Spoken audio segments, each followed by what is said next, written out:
สักไม่ถึงนั่นหนังหือเจ้าคือไตเฮานั่นป้อเตรียมกว่าเป็นเจ้าคือเปิ้นเมื่อเดี๋ยวได้เขก็ก้างเขามายื้อเอาไหนแล้วเนาะอู้บะกุลงอปังอู้บะเสียนหวีเฮ็ดไปเอื้องบันเฮ็ดลองเอื้องบันเอา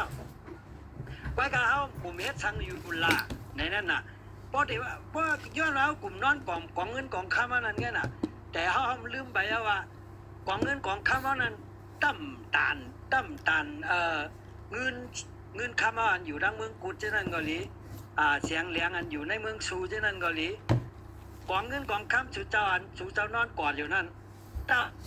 มตานเสียงหนึ่งลูกในเมืองกุดขยโยในนั่นขนาดน่ะแต่ว่าลุงเอาใครมาอันได้ลุงเอาแต่ว่ามาอันได้มาต่อไต่ใครเนียนกันเนาะไปกับใครผู้ใหญ่กุดหลงเอายี่น่ะพอจังไหนได้นะตรงวางถึงเอาลงอยู่ทั่ววันนั้นไหนว่าใครรับจึงนั้นอย่าไปหันแก่เงินตีอันสูเจ้านอนกวางอยู่นั่นสูเจ้าต้องหันแก่เสียงที่อยู่เมืองซูก็เลยอยู่เมืองกูดก็เลยเต็มน้ำหมอน้ำมันเต็มอย่างกูสิงแสนเปิงอันอยู่ในเมืองใต้ซะแบบว่าใต้นะเพราะว่าสูอะไรเป็นคุณมานะ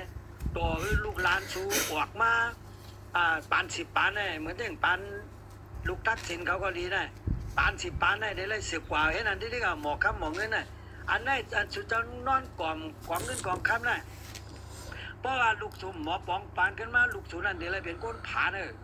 ในนั้นขนาดนะอันนั้นรู้ว่าผักถึงเวก้นลงนะอันนี้แน่นะนะขายย้อนลาเรียนเนาะขายย้อนแต๋วอีก1จับเจ้าเนี่ยเนาะ3มื้อแตงเนี่ยขายย้อนแต๋วมาเรียนน่ะเดี๋ยว1จับเจ้าฮะอันลุงก้นรัดมาก็ใจคาเดรัดเนี่ยคอหมายนึงได้เผื่อเฮาฮู้เปิ้นเป้าหูเนี่ยว่าเจ้ายัดซึกก็ฮู้เจ้ายัดซึกก็มือเฮ็ดหยงจากตีเมืองมิดก็มือตั้งไว้จากตำเขามันอ่านเอาเข้าเมืองมิดในตั้งหมดแหมาตั้งอย่างก็น้ำสั่นลอยลงมาตั้งวันตรงเนี่ยเข้ามาตั้ง7ตรง1เนี่ยเขาห้างน่ะ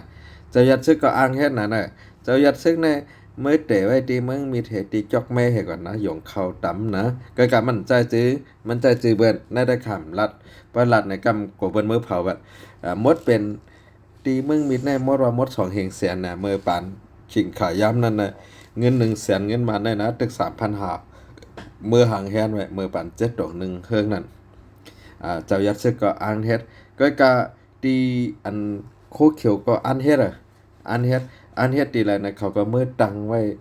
จากคงค่ำเขาตั้งเมืองหลวงสังเสียงน่ะเผื่อเฮาฮู้บันว่าหูน่ะใต้เฮาน่ะมันเหมือนจังหือน่ะยกตัวอย่างไม้นะครับล่ะไม้ในเฮาคาแตบดิกๆแตบดิกๆเฮาคาซ้ำมีแต่ได้ผูกสายแตนขึ้นนั่นน่ะหมอค่ำอันเฮาคาอันมือเฮ็ดนั่นนะเฮาก็เฮ็ดไล่กำในเฮาซ้ำฮู้ลายเฮ็ดมันนั่นคั่นน่ะเหมือนจังปรุงแตกเจ้ายัดซึกอันมือเฮ็ดหยงจากตำเข้าตีเมืองมิดใหญ่ๆลงๆให้อัน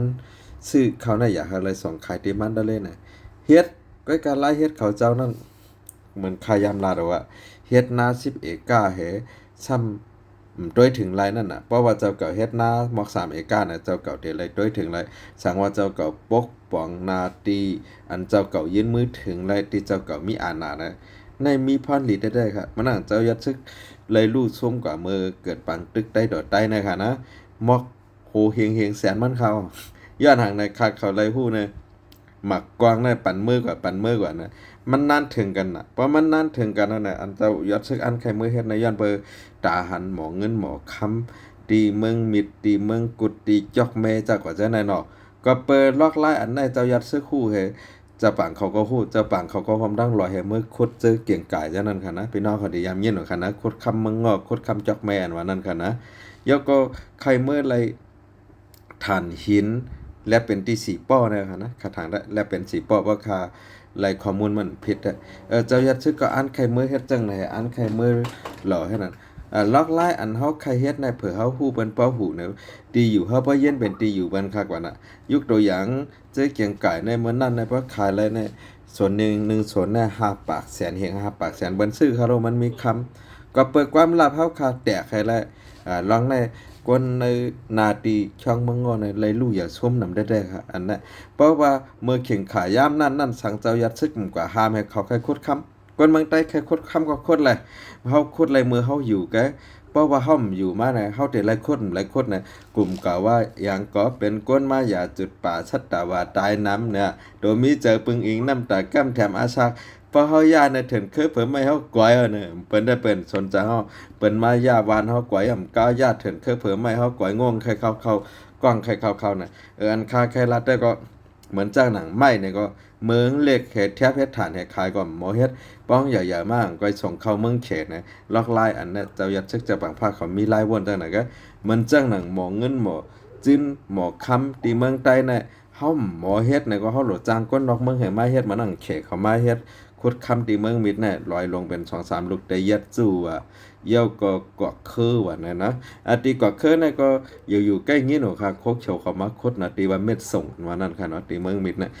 ค่าใครว่าได้เจ้ายัดซึกจะฝังผ้าเพราะว่าเขาเตหู้เฮ็ดลงมือเฮ็ดน่ะเฉเขาบ่หนิบเข้ามาเอาหั่นน่ะเฉเขาเลยสั่งโกกังเขาเลยสั่งน่ะก็เปิดฮู้เขานั่นมันตันเปิ้นน่ะค่าใครตอบลงก้นเหนือเขาจ้ะน่ะมันใจว่าเขาเจ้าฮู้เพิ่เขาฮู้มาน่ะเปิ้นว่าอย่างก็ทุงความก่อนมีไว้มันเขาตั้นเจ้าเมื่อเร็วต่อใต้เฮาปอเฮ็ดนามาอยู่น่ะเมื่อเร็วนั้นเจ้าน่ะอย่างก็ทุงความก่อนมีไว้มันเขาตั้นเจ้าอย่างต่อกลางวันขี่โหลอยใต้เฮาตึกนอนพันแนวน่ะเฮาตึกว่นหันก็เปิ้นบ่นักกวยมอดขนาดยุคตัวอย่างหมอคำเผิกตีน้ำตูปางให้น่ะตึกกึดเหมือนนั่งอันจะปานเขามาด้วยกว่านะเจ้าผ้าเขานะขำหมอเอาวงช่างมันเหมือนหนังนึงปาก%น่ะนะตึกกึดแถว70%นะครับอ่ะตีในกันนะตีในค่าแค่ว่าก้นเหตุการณ์ซึกครับเพราะ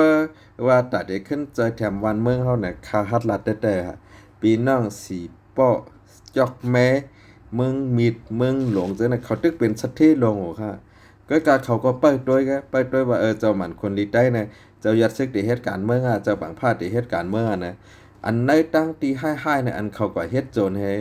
ไหลเงินมาหน่อยนะก้นนำสีกาก้นเมืองหลงก้นจอกแม่จังนะเขาตึกมีคำโหเป๋มันอยู่ค่ะยกก็อย่าไปลืมว่าตีเมืองมีตีจอกแม่เนาะตั้งแต่ช่องนำป่ายมานำกูมามันมีคำน่ะอันเจอเป็นกว่าไรคำแหเปิดด้วยวันเมืองวันสามเมืองดีจังก้อยขายเนี่ยก็ตึกมีอยู่ค่ะอันเปิ้นกว่าไรเสียงเมืองกุดในแหเก็บเสียงไว้หรือกว่าเก็บคำเนี่ยอันกวนมีในมันน่ะอันเปิ้นมีตีดินตีไฮตีหน้าเนี่ยเปิ้นก็ตึกมีไว้อยู่ค่ะมีเสียงก็ค่ะใครว่าการเมืองใต้ได้เจ้ายัดซึกเขาจะบางภาคเข้าไปหมอปองนะเพราะเขาหมอปองนะซึ่งอันเขามีคำไว้โหคันโหเป๋มันมีเสียงไว้โหจะแหลงเนี่ยเขาถึงเอาออกมาจ้าครับลองในเอาตีลายลัดเนี่ยอย่าไปลืมว่าในเมืองใต้ปะหอเขานะมันมีหมอเสียงหมอคำค่ะนะยาวก็คำในมันเหมือนนั่งการต่ำงาเอาค่ะเพราะติ่นย่ำก็ชอบย่ำเอาค่ะมันเป็นลายดีๆค่ะเมื่อแล้วคำซ้ำกานะคะใครตอบลงก้นเหนือเขาใครตอบกูก็เปิ้นเขาเจ้าหมอว่นน่ะเขาก็ว่าเฮ็ดไหนเนี่ยมันเขามาอุบเมืองเฮาน่ะเขาจะมีหางน่ะมีกองเขามีอ่านน่ะมีตั้งให้ก็เขาทั้งกลุ่มเฮาเลยค่ะมือเดียวเจ้าปังผ้าหมอรัดความใต้แต้มเด็กได้แล้วเจ้ายัดซึกหมอรัดความใต้แต้มเด็กได้เลยเฮ็ดถือว่าเปิ้นเดี่ยมจอยเขาค่ะล่ะ